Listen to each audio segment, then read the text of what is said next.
Gu Eder eta Unai gara, Bengoetxe Institutuko ikasleak, eta zer da maitasuna liburua irakurri dugu, Miren Agurmea beren liburua da, eta Elkar argitaletxekoa.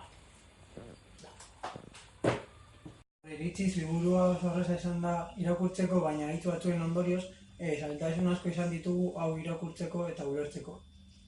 Pertsonaiak bi daude eta liburua bi zatitan banatuta dago, bata berezi da, neska, eta bestea misteriza da, mutila. Parte bakoitzean, liburuko parte bakoitzean, bere maitasuna adierazten dute. Honekin gure bideoa amaitutzat ematen dugu eta espero dugu gustatu izana. Agur eta beste batera arte.